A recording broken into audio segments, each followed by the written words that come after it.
Um dos assuntos mais controversos da atualidade tem a ver com a questão financeira. Como podemos nos relacionar com Deus através de nossos dízimos e de nossas ofertas? No programa de hoje, iremos aprender o que a Bíblia ensina sobre esse tema.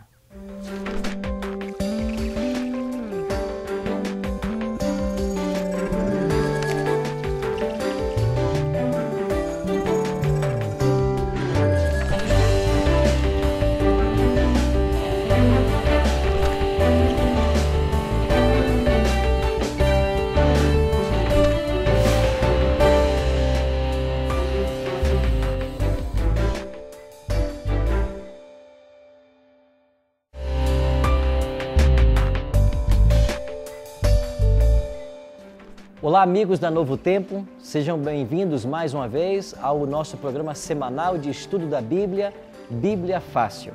A cada semana temos procurado uma interatividade com os nossos amigos aqui no auditório, com você que nos assiste em casa, para compreendermos melhor a Palavra de Deus e a vontade dEle para a nossa vida.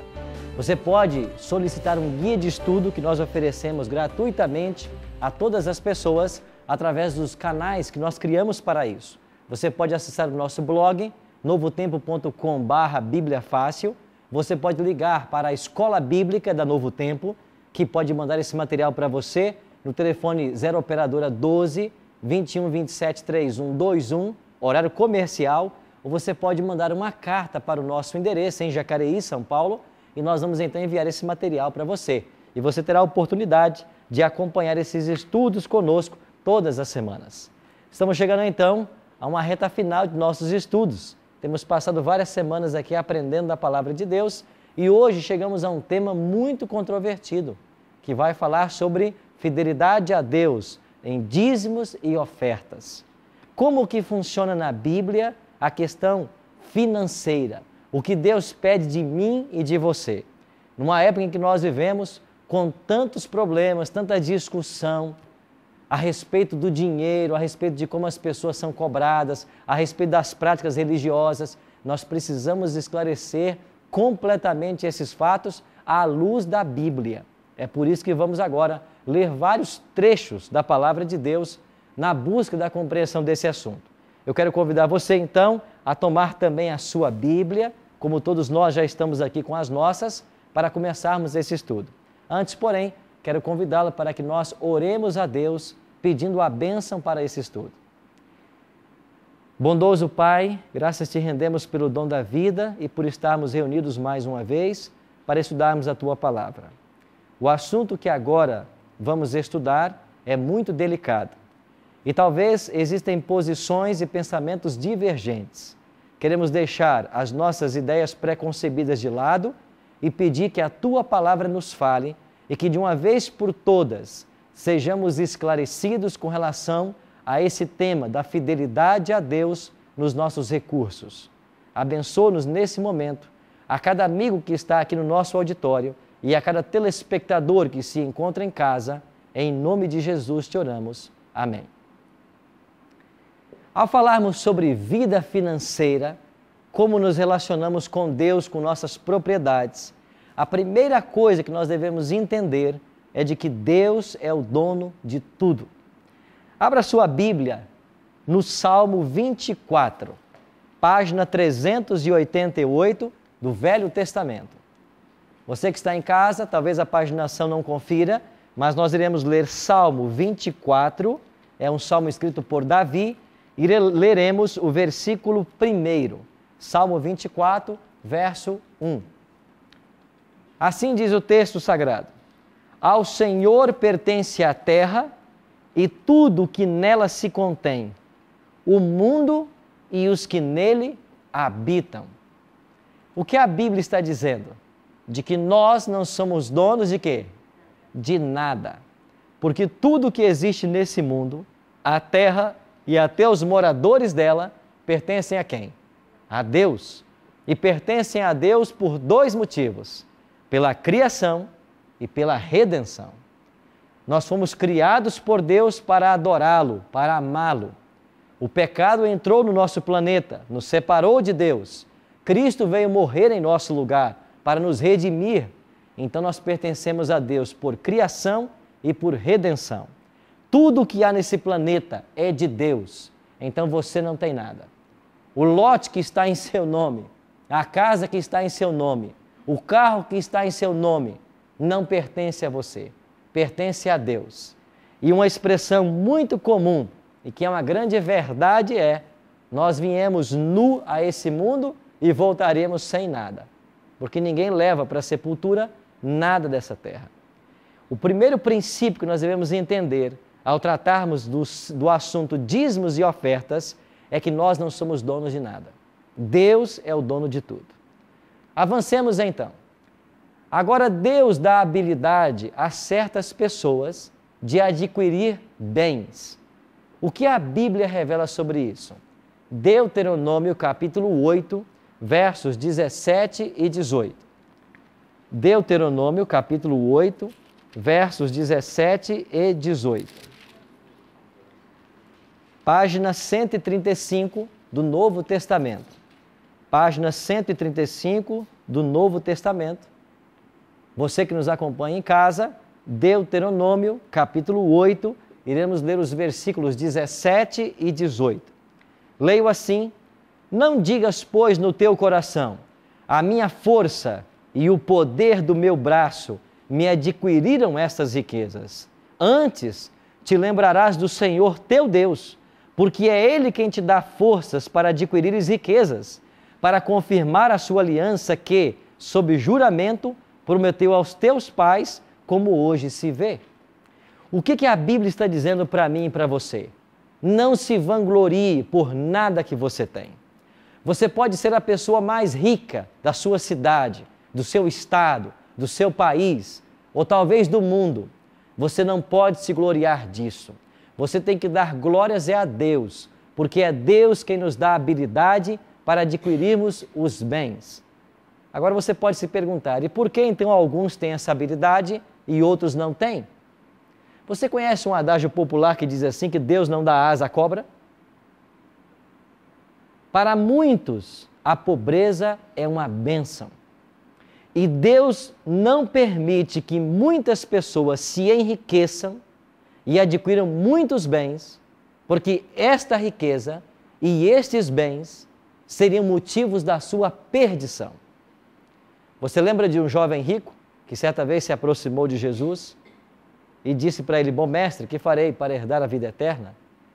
E Jesus disse para ele: você vai, vende tudo que você tem e dá aos pobres. Qual foi a atitude do jovem rico, segundo a Bíblia? Ele retirou-se triste porque era dono de muitas propriedades. Ou seja, o seu coração estava nas riquezas e não estava em Deus. Então as coisas funcionam assim. Se Deus percebe que você é uma pessoa leal, fiel, e se Ele souber que Ele pode confiar a você riquezas, Ele vai te dar para que você abençoe um círculo cada vez maior de pessoas, para que você use dos recursos para ser uma bênção às pessoas que estão do seu lado. Se Deus perceber que você não será um fiel mordomo, Ele não vai te dar riquezas, porque isso poderia ser um empecilho para a tua salvação. Repito, para muitos a pobreza é uma bênção, porque muitos pobres herdarão o reino dos céus, enquanto que muitos ricos nunca lá chegarão, porque o seu coração está nas riquezas. Então não é pecado ser rico, é pecado amar mais a riqueza do que a Deus, ou usar dos recursos que Deus me deu apenas com motivos egoístas, para o meu bel prazer e não abençoar as pessoas. Eu conheço a história de um homem muito rico, mas que antes de ser rico, ele já partilhava tudo o que ele tinha. E quando Deus percebeu nesse garoto pobre, que já partilhava o pouco que tinha, Deus disse: nesse eu posso confiar. E Deus o abençoou e fez dele um homem muito rico. E ele até hoje ajuda muito as pessoas. É assim que Deus trabalha. Vamos avançar em nosso estudo. Que pedido fez Deus ao ser humano como um ato de adoração? Levítico, capítulo 27, verso 30. Volte a sua Bíblia algumas páginas. Levítico, capítulo 27, versículo 30. Vamos ver um pedido que Deus fez então para nós. Página 94 do início da Bíblia, daí no Velho Testamento. Você em casa não sei a paginação, mas iremos ler Levítico, capítulo 27, verso 30. A pergunta é: qual foi ou que pedido fez Deus ao ser humano como um ato de adoração? Levítico 27, 30 eu leio: também todas as dízimas da terra, tanto dos cereais do campo, como dos frutos das árvores, são do Senhor, são santas ao Senhor. Veja que Deus está falando com o povo de Israel, um povo que vivia da agricultura, da pecuária, e esta é a linguagem. Então, tudo que vocês produzem na agricultura, tudo que se produz na pecuária, vocês vão separar a dízima, os dízimos, a 10ª parte, e vocês vão devolver a Deus como um ato de adoração. Nos dias atuais, nós temos muitas igrejas que estão pedindo muito dinheiro às pessoas com finalidades diversas e não aquela original. Quando Deus pediu que o seu povo devolvesse o dízimo, esse dízimo deveria ir para o santuário e tinha uma função específica. Agora, como funciona o dízimo para as pessoas? Interessante de que Deus, ele não tem uma moeda, não é o dólar, não é o real, nada disso. Deus tem um percentual. Então, se você é um empresário e que lucra por mês 20 mil reais, o seu dízimo será 2 mil reais. Se você é um assalariado com salário mínimo, 560, é isso que ganha hoje? Vamos supor que você ganhe 500 reais por mês. O seu dízimo é 50 reais. A pergunta é, se no final do mês alguém devolve 10 mil de dízimo, ou devolve 50 reais de dízimo, quem é que deu mais? Os dois deram a mesma coisa, porque é proporcional ao rendimento que eles têm. Então Deus lida é assim. Aquele que deu 50 reais, deu igual àquele que deu 10 mil, porque ele deu 10% do seu rendimento. Cissa. Pastor, o exemplo que você deu aí, pessoa que ganha 500 reais, tá? Vai dar 50 reais de dízimo. Hoje, no mundo que a gente vive, esse 50 para ela faz diferença. Falta. Vai faltar. E ela mesmo assim vai ter que tirar e vai dar e doa mesmo que aquilo faça falta para ela, porque vai faltar. É certo? Se ela não puder dar naquele mês, é errado? Ok, muito boa a sua pergunta. E talvez essa seja uma preocupação que muitos têm em casa. Pastor, se eu ganhasse bem, tivesse um bom salário, eu teria facilidade em dar o meu dízimo. Mas como eu ganho muito pouquinho, vai me fazer falta. Será que Deus, ao estabelecer na Bíblia um plano financeiro, Ele não pensou nessas coisas? Será que Deus não calculou muito bem que haveriam pessoas que ganhariam muito pouco para separar 10% e devolver como dízimo? Todo aquele que é fiel a Deus nunca vai lhe faltar. Você pode ter o menor salário e achar que o dízimo vai faltar, mas se você confiar em Deus e decidir ser fiel, nunca você passará necessidade. O salmista quem escreveu: eu fui moço e agora já sou velho, mas eu nunca vi o justo desamparado, nem a sua descendência mendigar o pão. Esta é a promessa. Porque quando eu tiro o dízimo do pouco que eu ganho, Deus vai recompensar esta fidelidade com as suas bênçãos. E às vezes naquele mês que você escolheu não devolver o dízimo, ou não é fiel, você tem que parar numa farmácia para comprar remédios que levarão 30% do seu salário. Então, quando a pessoa é fiel a Deus, ela é cercada por Deus e é protegida. Enquanto que aquele que é infiel e não quer devolver, ele vai perder muito mais com outras coisas. E muitas experiências nós já ouvimos e vivemos de que quando somos fiéis a Deus no dízimo, Deus faz uma promessa para nós. E daqui a pouquinho eu vou ler essa promessa linda que Deus faz. Sandra? Eu acho, pastor, que aí entram duas coisas muito importantes quando a gente pertence a um grupo religioso, a uma irmandade cristã, seja ela qual for. Uma delas é o exercício da fé, da nossa confiança em Deus. E outro ponto é a função da irmandade, porque se você participa de um grupo, se você é um cristão sincero, um cristão fiel, e você sabe que ali naquele grupo você tem um irmão que está em dificuldades ou que tem um salário tão baixo, a sua função como cristão é ajudar aquela pessoa.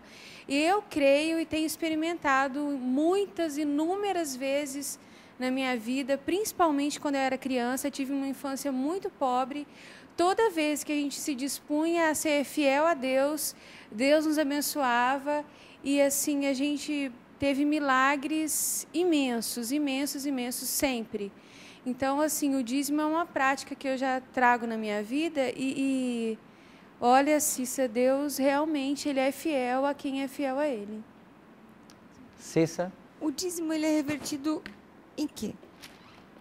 Que o dízimo tem todas as igrejas têm dízimo, inclusive católicas, todas têm.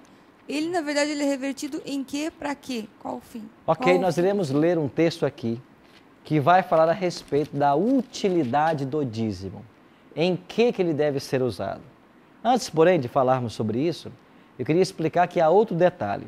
No plano financeiro que Deus estabeleceu, há dois tipos de relacionamento que nós temos com Ele. Um é através dos dízimos, que é a 10ª parte de tudo que eu tenho de lucro. O outro é oferta. Além do dízimo, a Bíblia diz que eu devo devolver a minha oferta. Eu queria convidar você que nós lêssemos 1 Coríntios, no capítulo 16 e o versículo 2. 1 Coríntios, capítulo 16, versículo 2.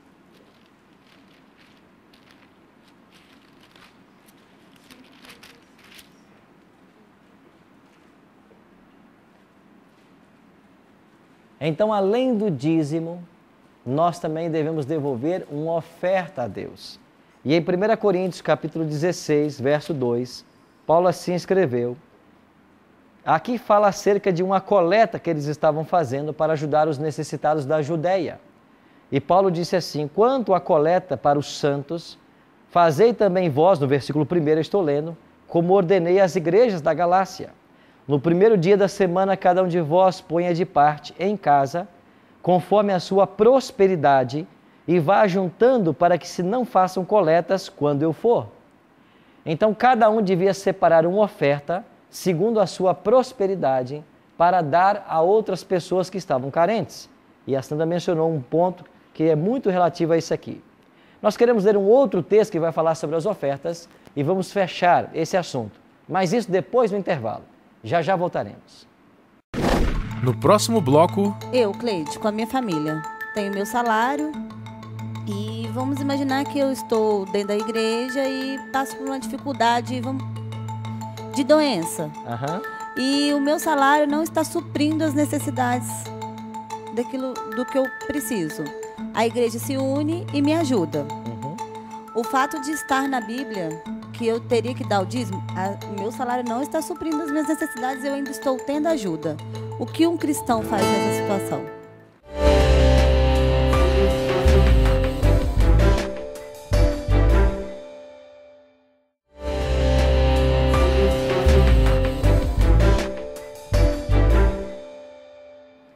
Ok, amigos, estamos de volta com um importante tema a respeito da nossa fidelidade a Deus e o que Deus pede de nós no aspecto financeiro. Nós temos um guia de estudos para ofertar para você, inteiramente grátis, para todos aqueles que desejam acompanhar os temas que estamos apresentando aqui no programa Bíblia Fácil. Você vai ter na legenda os canais que você poderá usar para receber gratuitamente esse material em sua casa. Em nosso último bloco, falamos a respeito do dízimo e das ofertas, de que o dízimo é a 10ª parte de tudo que nós temos como renda e que a oferta deve ser dada segundo a nossa prosperidade. Eu queria ler mais um texto que fala essa mesma verdade. 2 Coríntios, capítulo 9, página 151 do Novo Testamento. 2 Coríntios, capítulo 9, página 151 do Novo Testamento. Em caso eu não sei qual é a paginação da Bíblia que você está usando, mas iremos ler 2 Coríntios, capítulo 9, versículos 6 e 7. Paulo diz assim: E isto afirmo, aquele que semeia pouco também ceifará. Aquele que semeia pouco, pouco também ceifará. O que semeia com fartura, com abundância também ceifará. Cada um contribua segundo tiver proposto no coração, não com tristeza ou por necessidade, porque Deus ama aquele que dá de que forma? Então, deixa eu deixar bem claro esse assunto e para você de casa, para que nós tenhamos uma palavra final sobre esse assunto. Tudo que eu lucro durante o mês, o dízimo é 10% disso e eu devolvo para Deus. Isso é prova de minha fidelidade.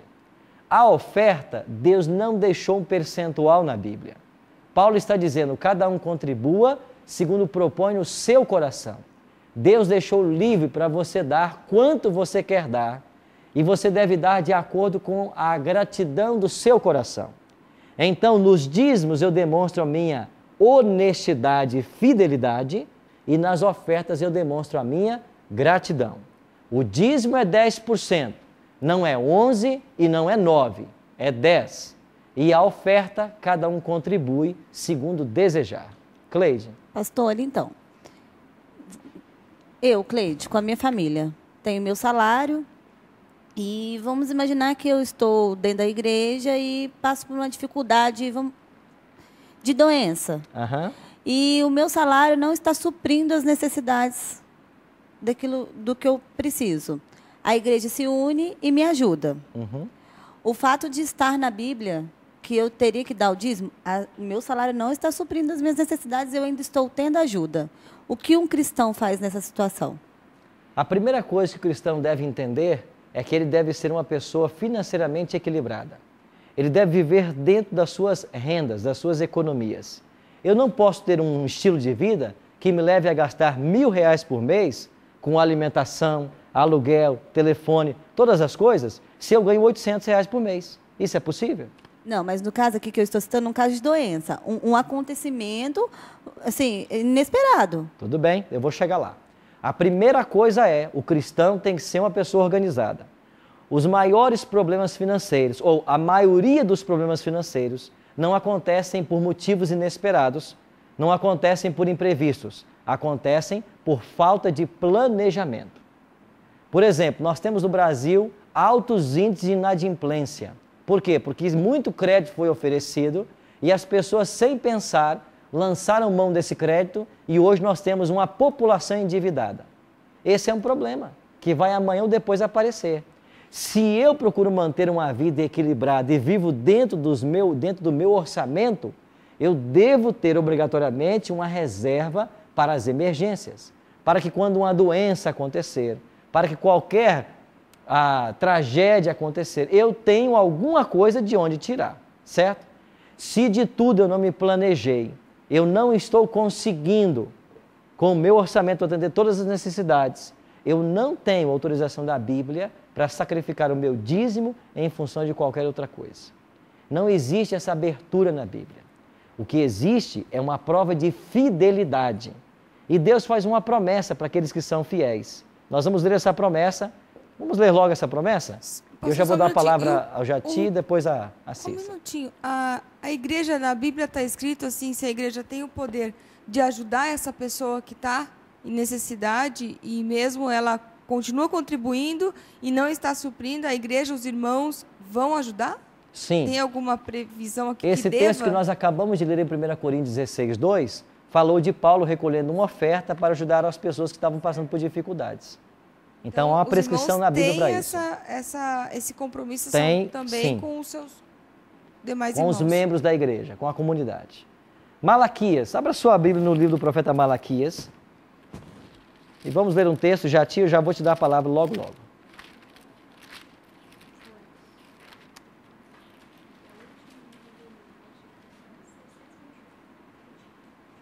Malaquias, capítulo 3, página 629, do Velho Testamento.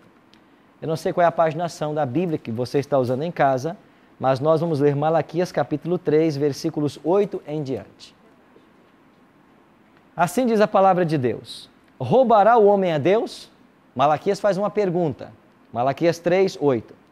Todavia vós me roubais e dizeis: em que te roubamos? Qual é a resposta do profeta? Se eu não devolvo o dízimo e nem a minha oferta, a Bíblia me chama de ladrão.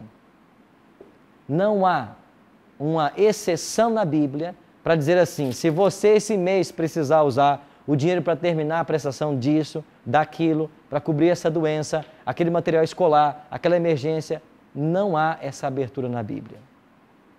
Malaquias 3, 8 a 10 continua: com maldição sois amaldiçoados, porque a mim me roubais, vós, a nação toda. Versículo 10. Trazei todos os dízimos à casa do tesouro, para que haja mantimento na minha casa, e provai-me nisso, diz o Senhor dos Exércitos, se eu não vos abrir a janela do céu e não derramar sobre vós bênção o quê? Sem medida. Deixa eu ler um outro texto com vocês, que aparece agora em Números 18, 21, e nós vamos responder duas perguntas agora, com Números 18, 21. Volte para o início da Bíblia, na página 86.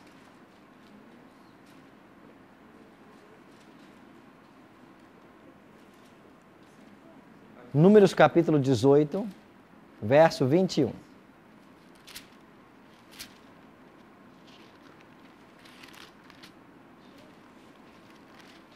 Assim diz a palavra de Deus: aos filhos de Levi dei todos os dízimos em Israel por herança, pelo serviço que prestam, serviço da tenda da congregação.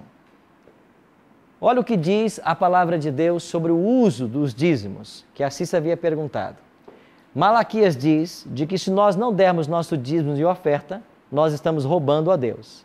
E o versículo 10 de Malaquias 3 diz: trazei todos os dízimos à casa do tesouro.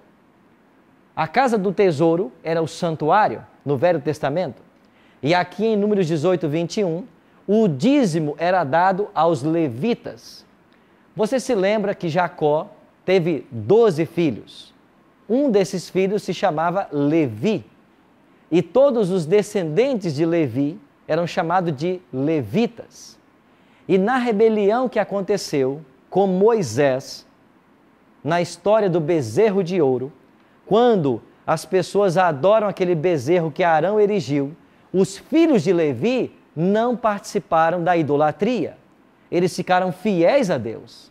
E por causa da fidelidade desses levitas a Deus, Deus disse: essa tribo será a tribo espiritual minha. Quando o povo de Deus chegou em Canaã, a terra foi distribuída entre as tribos. Mas a tribo de Levi não recebeu terra. Ela não recebeu herança. Por que não? Porque os levitas seriam os líderes religiosos da nação e eles sobreviveriam do dízimo. Então, os dízimos do povo de Israel eram trazidos para o santuário e os levitas sobreviviam desse dízimo e administravam a vida religiosa de toda a nação. Isso aconteceu no Velho Testamento. Qual é o modelo do Novo Testamento e que deve servir hoje em dia? Porque hoje nós não temos mais tribos como no passado. Mas qual é a prescrição divina para nós hoje? Então vamos para 1 Coríntios capítulo 9. Deixa eu dar aqui a palavra a Cleide e depois dou a você, Silvia. Seu Jati, desculpa. Por favor, seu Jati. Eu conheço pessoas que fazem parte de uma seita e eles são diretores do dízimo, da arrecadação de angariar os fundos necessários para manter essa seita, né? E no caso, e como o Brasil é o país das maravilhas, né?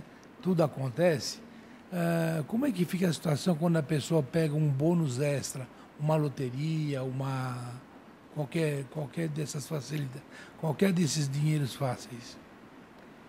A Bíblia não nos aconselha a nos envolvermos em jogos de azar. Ela condena tal prática.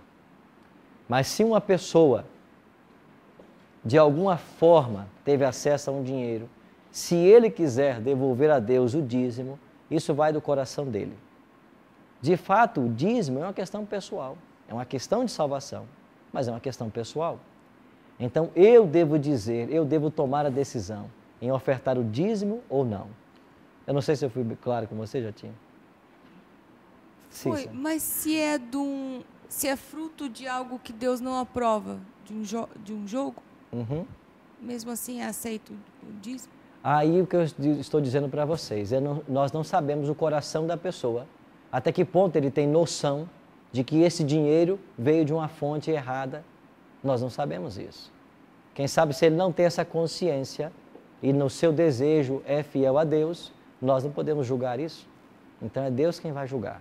Se essa oferta tem valor ou não, é Deus quem vai julgar. Eu tenho uma amiga, pastor, que ela assim nunca participou de nenhuma denominação. E quando a gente assim se conheceu, né? Ela estava falando do dízimo, que mesmo sem ela estar em nenhuma denominação, ela devolvia o dízimo em qualquer igreja. Então, acho que isso é do coração mesmo. Ok. Vamos ler, então. Antes, Silvia. Eu acho que mais do que duvidar do dízimo, eu gostaria mais de prestar um testemunho. Aqui em Números 18, versículo 21, diz que aos filhos de Levi dei todos os dízimos em Israel por herança, pelo serviço que prestam. Eu entendo e sinto que a resistência das pessoas em relação à doação e a devolução, mais do que doação, a devolução desse dízimo, está justamente na dúvida de que elas têm de como esses serviços serão voltados para elas. Você está certíssima. E agora eu vou colocar o meu testemunho. Eu não sou adventista, mas eu estou me sentindo muito feliz e muito encantada com a postura dos adventistas em relação a essa questão do dízimo, porque eu particularmente sempre tive muita dúvida sobre isso e nunca me senti à vontade em fazer as doações do dízimo, apesar de ser uma pessoa muito generosa. E aqui, o que eu tenho visto é uma utilização muito adequada, muito correta em prol dos recursos, em prol de todos aqueles que precisam de ajuda. Okay. E não só para adventistas, não é? Mas eu percebo que todos os adventistas com quem eu tive contato têm essa generosidade e têm esse acolhimento. Então, como a Sandra comentou, eu tenho certeza, apesar de não, pelo pouco tempo de contato que eu tenho, que se eu tivesse dentro da igreja adventista passando por qualquer dificuldade, eu tenho certeza que eu encontraria amigos e apoio aqui. Obrigado, Silvia, pelo seu testemunho. Vamos ressaltar duas coisas aqui. Primeiro, voltando à pergunta da Cleide, Malaquias 3:10 diz assim: quem é fiel a Deus e não o rouba nos dízimos e nas ofertas, Deus diz assim: eu vos abrirei a janela dos céus e derramarei sobre vós bênçãos sem medida. Essa é a promessa. Se eu sou fiel a Deus, as bênçãos virão sem medida. Fiel em quê? No dízimo e nas ofertas. Segundo ponto, que foi o ponto que a Silvia tocou, a utilização desse dízimo. Números deixou claro de que os levitas trabalhavam a vida espiritual da nação e eles só faziam isto. Agora, 1 Coríntios, é o texto que nós vamos ler com vocês agora, 9:14, Paulo diz assim: assim ordenou também ao Senhor, aos que pregam o Evangelho, façam o quê? Que vivam do Evangelho. Volta um versículo apenas, no versículo 13. Não sabeis vós que os que prestam serviços sagrados do próprio templo se alimentam, e quem serve ao altar, do altar tira o seu sustento? Então, veja como a Bíblia não se contradiz. Tanto no Velho Testamento quanto no Novo, o dízimo deve ser utilizado por aqueles que prestam serviços religiosos. E agora eu vou entrar num assunto muito delicado. Como que eu posso identificar que entidade, que igreja é séria e merecedora da minha oferta e do meu dízimo? E aqui eu preciso abrir o meu coração e falar com você que está me assistindo agora. O que não falta em nosso país, e o brasileiro é uma pessoa cheia de boa vontade, é gente disposta a enganar, roubar e se enriquecer à custa de outras pessoas. Deixa eu falar um outro detalhe. As pessoas que vivem do dízimo ou são assalariadas pelo dízimo, elas devem prestar serviços sagrados ao Senhor, como Paulo disse, os que pregam o Evangelho, que vivam do Evangelho, ou seja, mas eu não posso ter uma atividade paralela. Os levitas no Velho Testamento não tinham atividades paralelas. Eles estavam 24 horas a serviço da nação de Israel. Os apóstolos do Novo Testamento, que faziam uso do dízimo, eles estavam 24 horas à disposição da igreja. Eu não posso receber o dízimo como salário e na segunda, terça e quinta ter uma outra atividade, uma outra fonte de renda e trabalhar usando o meu tempo para adquirir algum dinheiro e ainda lançar mão do dízimo. Se eu quero ser um pastor, um líder religioso, que vai usar do dízimo como salário, eu devo dedicar a minha vida a esta obra. Eu tenho que estar 24 horas à disposição da minha igreja. Esse é o primeiro ponto. Segundo ponto, a igreja deve ser muito meticulosa na aplicação dos recursos do dízimo, porque é um dinheiro sagrado. E eu aqui vou abrir uns detalhes que você não conhece. Eu vou falar do que eu conheço. Eu conheço Igreja Adventista. Todos os pastores da Igreja Adventista no Brasil, e eu sou um deles, são pastores assalariados. Eu posso ser pastor da Igreja Adventista Central do Rio de Janeiro, uma igreja que tem 1.400 membros, o meu salário será X. Se eu for pastor de uma cidade do interior de Minas Gerais, onde eu tenho 50 membros na minha igreja, o meu salário será o mesmo. É assim que funciona na Igreja Adventista. Não tem um pastor que ganha mais que o outro. Todos ganhamos a mesma coisa. Esse é o primeiro detalhe. Segundo, nenhum pastor da Igreja Adventista pode ter um trabalho secundário. Se ele é pastor, ele está 24 horas à disposição da igreja. Eu não posso ter outra atividade. Isso é conflito de interesses. Terceira observação. O dinheiro que os adventistas devolvem, e você, anjos da esperança, manda a sua oferta para Novo Tempo, para a Igreja Adventista, esse dinheiro só pode ser aplicado na pregação do Evangelho.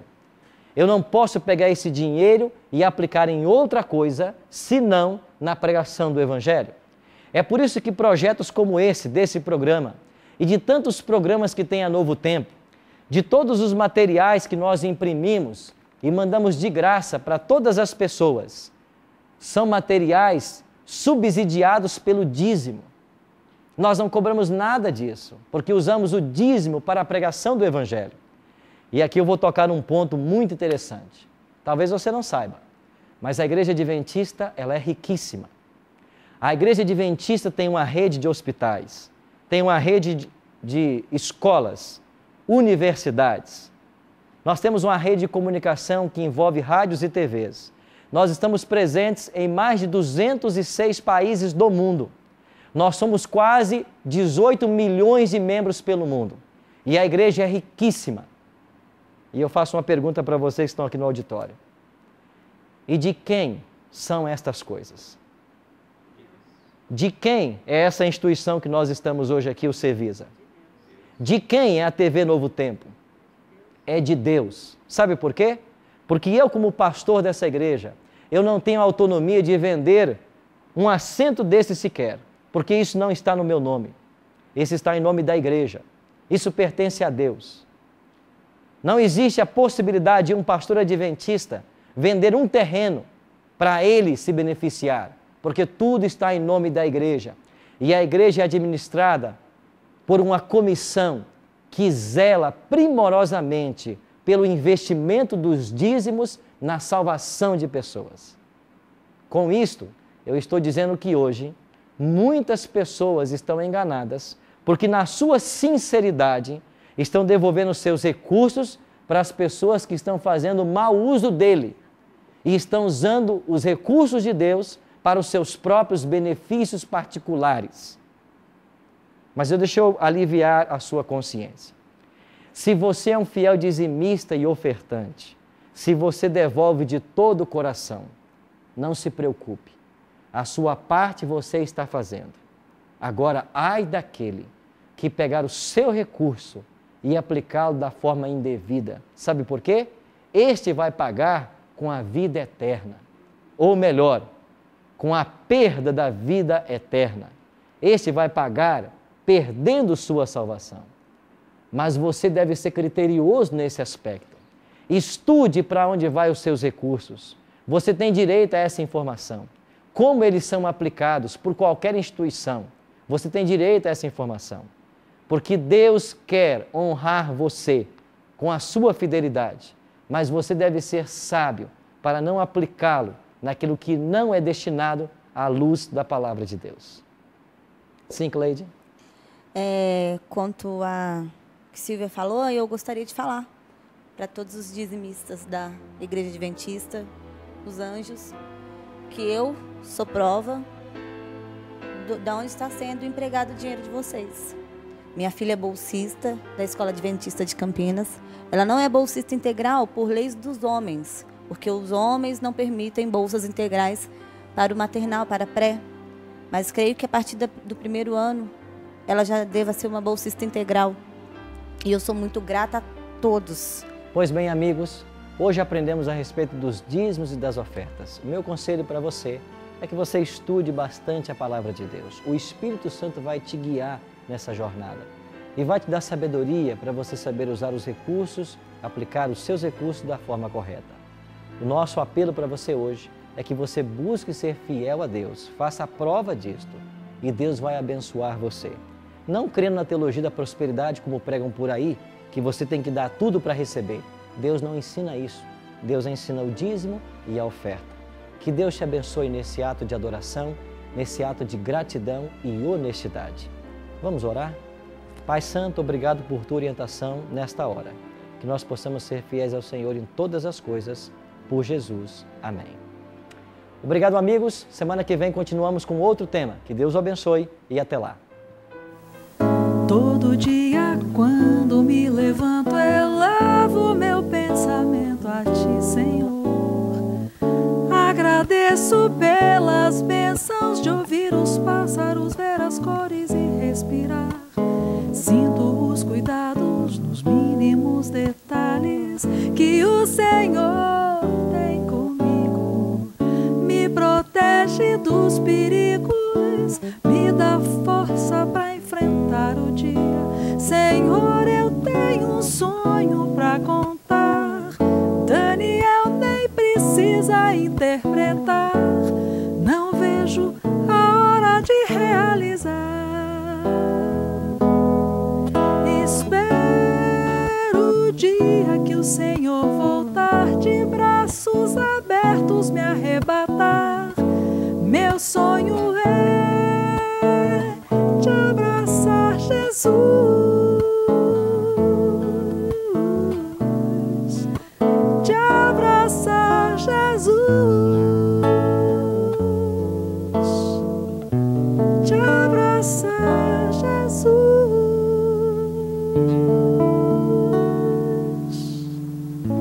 Amém. Amém.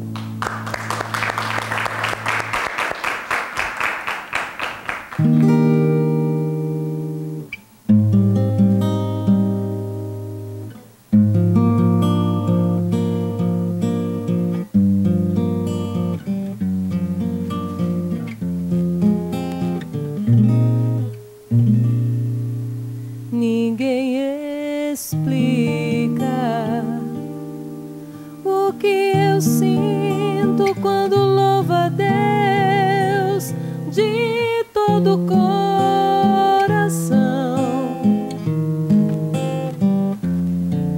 O que eu sinto é muito forte, é muito mais que simples emoção. É a presença de um Deus vivo e fiel que cumpre o que diz, que sacrifica o próprio Filho e te faz vencer e ser feliz. Mas se as lutas vêm e distorcem as palavras do Senhor, não fique assim. Não é o fim, nada é em vão. Se tua fé está firmada nas promessas de Jesus, quem poderá te impedir de ver a luz? Agindo Deus, quem impedirá a bênção, meu irmão? Agindo Deus, teus inimigos não te alcançarão. Agindo Deus, toda a justiça não te faltará. Agindo Deus, tua vitória quem impedirá? Ninguém. É a presença de um Deus vivo e fiel que cumpre o que diz, que sacrifica o próprio Filho e te faz vencer e ser feliz. Se tua fé está firmada nas promessas de Jesus, quem poderá te impedir de ver a luz?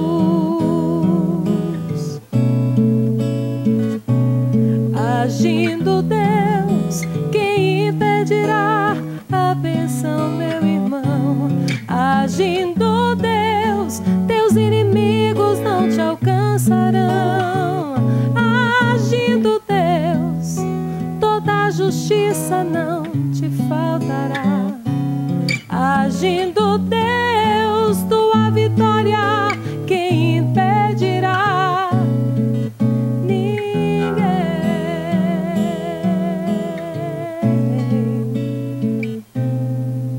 Ninguém.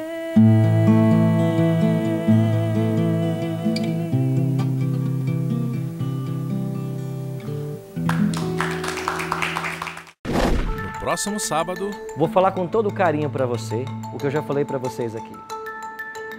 Se alguém não foi mergulhado nas águas, como Jesus o foi, esse alguém não está batizado.